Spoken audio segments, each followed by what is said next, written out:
So ఎప్పుడెప్పుడు అని ఎదురు చూస్తున్నారు అందరూ. వచ్చేస్తున్నాడు మా నవ్వుల పండగ, మా సునామీ క్రియేట్ చేయడానికి సుధాకర్.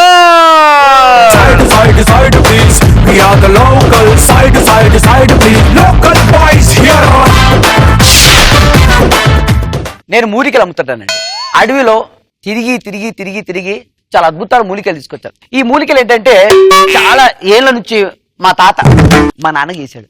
ఏది వారసత్వం ఇచ్చాడు, మూలికలు అమ్ముకోరా బాగుపడతావు అని. మా నాన్న నాకు ఇచ్చాడు, మూలికలు అమ్ముకోరా బాగుపడతావు అని. నవ్వడానికేదిరా కూర్చుంది. నవ్వాలి కదా. మూలికలు ఇచ్చాడు. ఆ మూలికలతోటి హైదరాబాద్కి వచ్చాను. రాగానే అమీర్పేట బస్ స్టాండ్ దగ్గర కూర్చున్నాను. నేను చెప్పేది ఏంటంటే, మీ ప్రాబ్లమ్స్ ఉన్నా, మీకేం వీక్నెస్ ఉన్నా, బ్లడ్ సర్క్యులేషన్ సరి కాకుండా, మోసెస్ సరి కాకుండా, ఉదయం పూట అవ్వకుండా, ఇవన్నీ మూలికలతోటి నయం చెప్పడు. అక్కడికి రాగానే యాంకర్ రవి గారు వచ్చారు నా దగ్గర. ఎర్లీ మార్నింగ్ పెట్టుకొని కూర్చున్నాను. యాక్చువల్ రవి గారు వచ్చి ఏమన్నారంటే, నాకు చిన్న ప్రాబ్లం, నరాల బలహీనత ఉంది, బాగా స్ట్రాంగ్ అవ్వాలంటే ఏం చేయాలన్నాడు.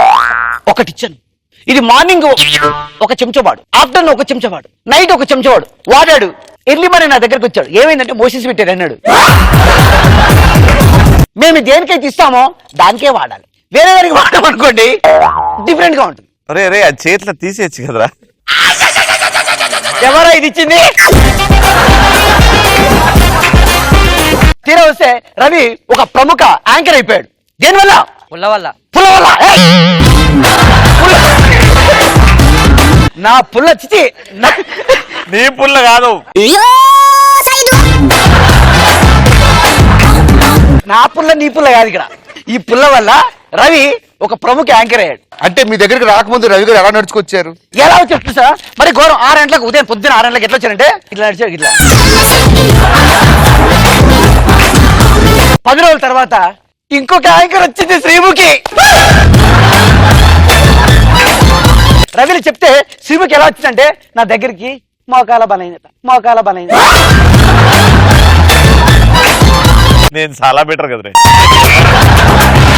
హైలైట్ ఏంటంటే మోకాల బలహీనత అని చెప్పి మోకాల మీద నడుచుకుంటూ రావడం. మా దగ్గర ఏ బలహీనత దాంతో చూస్తారు బయటికి. అమ్మాయికి శతమానం అమ్మ, ఈ మూలిక నీవు రాత్రిపూట నీకు ఎక్కడైతే ప్రాబ్లం ఉందో, మోకాల ప్రాబ్లం, అక్కడ వద్దు, బాగా ఆటోమేటిక్ గా అద్భుతంగా డాన్స్ చేస్తావు. అప్పటి నుంచి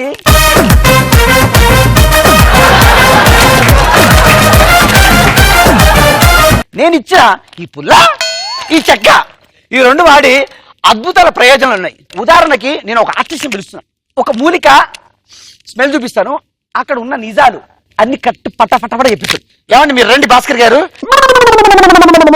ఒక మనిషి వచ్చి కూర్చున్నాడు, ఇతను ఉన్న నిజాలు చెప్తాడు. ఎలా చెప్తాడు?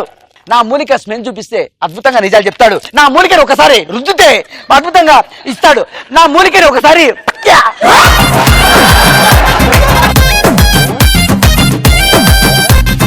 ఇప్పుడు ఇతను మిమ్మల్ని ఎవరు చూడట్లేదు, అన్ని నిజాలు చెప్తాడు. ఒక్కసారి గట్టిగా చెప్పండి కొట్టాడు.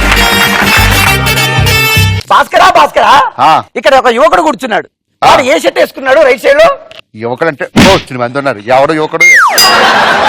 అందరు యువకులు కదా. సరే ఎలా 1 2 3 4 4వ వ్యక్తి ఏ షర్ట్ వేసుకున్నాడు? ఇలా దగ్గరికి. 4వ వ్యక్తి అంటే ఏ వరుస? ముందు వరుస, వెనక వరుస? నువ్వు నన్ను కొట్టడానికి వచ్చినట్టున్నావు. రెండో వరుసలో 4వ వ్యక్తి. చూడడానికి మహేష్ బాబులా ఉన్నాడు. సూపర్. కలర్ మాత్రం నీదే. సూపర్. ఆయన ఒంటి మీద బ్యాట్మ్యాన్ డ్రెస్ ఉంది. ఒరే సుధాకర్, నిన్ను ఏ చెప్తూ కొట్టాలి చెప్పు. ఈటింగ్ చేయడం కూడా రాదు. నువ్వు నన్ను కొడుతున్నావు.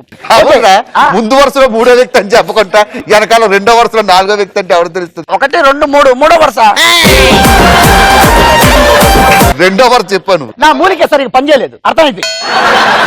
భాస్కరు చెప్పండి స్వామి. ఇప్పుడు ఈ మూలిక వాసన చూడము. ముక్కులో ఎడుతున్నారు. భాస్కరు చెప్పండి స్వామి. ముందు వరుసలో ఒక అబ్బాయి కూర్చున్నాడు, ఆ. చాలా స్మార్ట్ గా ఉన్నాడు, గడ్డం ఉంది, లోపల ఏం వేసుకోండి నాకు తెలియదు. ఇప్పుడు అబ్బాయి ఎక్కడున్నాడు? కుర్చీలో. కరెక్ట్ గా చెప్పు. ఎక్కడ కూర్చున్నాడు?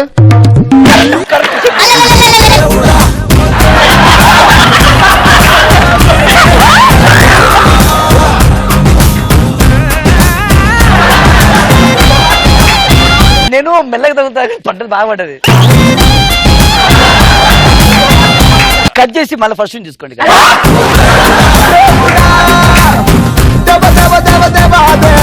ఏంద్రా స్వామి ఇది కామెడీ చేయరా అంటే ఛీ, అమ్మ నాన్న ఇంకా నీకు బిల్డప్ ఇదొకటి